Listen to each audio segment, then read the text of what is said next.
Well, if there's other questions, speak up, Hannah. I think we have one more in the series next. We haven't set the date yet, end of October. It'll be a kind of holiday themed cheese and wine pairing. So we got a month to figure it out. We're gonna have some good, I already have the cheeses in mind. They're gonna be some rich, really good festive cheeses that you can permit yourselves to eat in the holiday season year round, but really you can excuse yourself during the holidays because they're gonna be really good. Hannah, there's another question in the comments, and that's what is the difference between Gorgonzola, Roquefort, and blue cheese? Yeah, so Gorgonzola and Roquefort are blue cheeses. So blue cheese is a name of a category. So we're in cooked pressed when we're talking about Comté, where soft ripened is brie. So blue is Gorgonzola, it's Roquefort, it's Danish blue, it's the stuff you crumble on salads. It's all that stuff is blue cheese. Blue cheese, again, speaks to the addition of that mold, the penicillium, and the certain making with the piercing with the needles. So Gorgonzola is an Italian blue cheese. It's cow's milk. There's different types of Gorgonzola. There's Gorgonzola picante, which is more aged, more salty. There's regular Gorgonzola, which is pretty creamy. And then there's Gorgonzola à la cuillère, which you might have seen. It's when they scoop it out, it's been added, a cream has been added or it hasn't been removed from the cheese. And it's just really creamy and really just gooey. And so the big differences are the type of animal, where it's made and how it's made. I don't think Gorgonzola is aged in limestone caves with penicillium. Well, it's probably the same blue mold, but they're not done in the same way, in the same place, or in the same kind of spirit. It's gonna be a bit different. The size of the wheels are gonna be different. It's gonna have different rules, different aging. But again, they do have that blue mold, which is made in a similar process. That's a whole nother event we could do, Hannah. We could just do a whole blue cheese tasting and compare all the different, Stilton, Gorgonzola, all of them together. Ooh, Stilton is good too, and that would be with a dessert wine. We could do that. We could do, okay, side note, y'all, just so you can see how excited I am.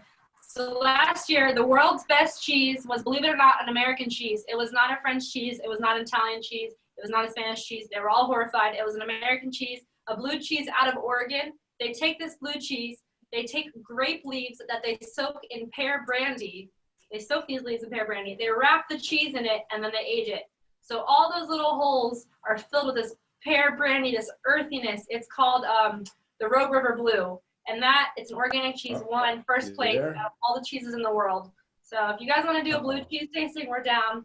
They make only a few wheels, but we could try to get some for you all. And that's a great cheese from Rogue Creamery. So good. That's a great fall cheese as well. I think they just released it last week, and it's pretty hard to find.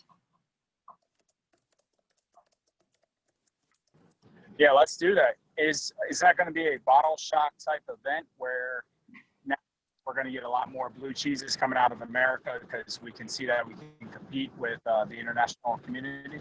I don't know if it's necessarily going to be blue cheeses, but I think it really puts America on the stage. It really shows that there are good cheeses coming out of America. There are unique cheeses that are not just, sort of replicas of what has been done in the old world. And I really think it legitimizes the cheese industry in America. And it's so cool because, you even have French people talking about it. Or I was reading in a French cheese magazine, they were talking about it, and it's putting American cheese on the map, which is awesome, especially if you want to work in cheese like I do. And, maybe, dare I say, bring American cheese to Europe, God forbid. But I really think it's opening the doors to that and showing that, cheese in America is growing, and it's the job of cheesemongers in the States to, share with customers this new change that's coming and really excite people in America about the products that are, in their backyard. I think it really shows that there's a great cheeses to be eaten in America that are worth trying. There's small creameries doing amazing things, and it really supports that. Also, can I come to the beach? It's 50 and raining all week here. So I'm definitely envious of you guys. Last time it was me with the nice weather, but that beach looks nice. It's dropped to only 80 and sunny and low humidity, so you'll be all right. Oh well, that's not cheese weather, unfortunately. That's that's beach weather. We don't, I doesn't could go pair to- cheese for you. We could talk about cheese for the sun. Wow. All right. Well, I'm back. I got kicked out there for a minute. Any other comments or questions? I think, Hannah, between now and the next one, if you could please kind of brush up on your knowledge. We're really kind of would like to learn more. I think this has kind of been a major letdown in terms of what we've, no, unbelievable. Yeah, More than I I've learned hear more myself. today. No, I'm sorry. I should apologize. I was on vacation for 2 weeks. I just got back from Italy 2 days ago. I was, not thinking about cheese pairings. I was too busy just eating pasta and gorgonzola and pecorino, and I was just in my own little cheese world. Shouldn't have taken vacation. It's rough over there. So it is. So, no, it's been great. Unless anybody else has any more questions. And also just to add, sorry to cut you off, if there are specific things you want to learn or themes you want us to cover in future events or even private events, let us know, because we really are happy to kind of go with what you're looking to learn, and if there are certain things you want to try or have us go about teaching you, please. Hannah, are you available, like the cheese hotline? Can someone like email or text you if they're in the store and they have like a panic, they don't know which cheese to get with their meal? Can they like reach out to you? Absolutely. Yeah, send me a message. I would love to help. Those are my kind of problems. Just remember the time difference. Yeah, I won't help you at 2 a.m. You might get a different kind of response. It won't be very nice. Oh, that's great. All right. Ivy, anything else on your end? I think that's all for me. But there's definitely interest on this blue cheese tasting, so I think Exactly. All right. Yeah, Janine, thumbs up on that. All right. We can keep going.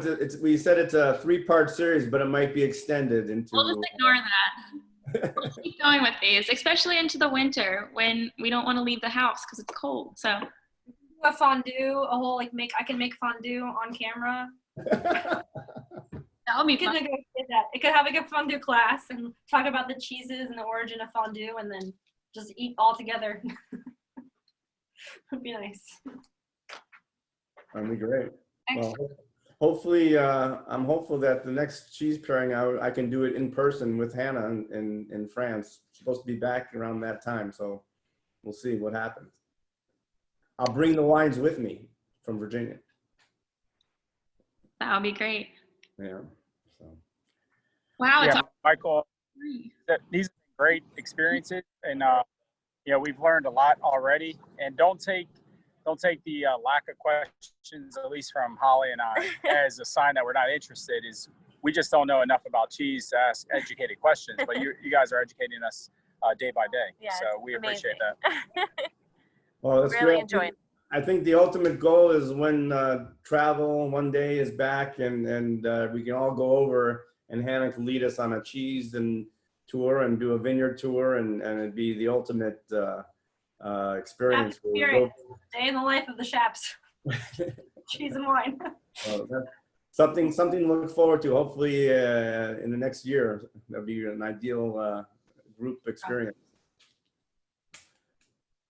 Great. All right. Well, thank you, everybody. Thank you for Thank you, joining guys. us. Thanks for tuning Thanks in. very Thank much. We enjoyed it. We'll see you next month. Kim. Thank you, Michael. Thank you, Michael. Hannah. Bye. Thank you, Ivy. Go Who's. Everybody, salute. Goodbye. Bye. Bye. Bye, guys.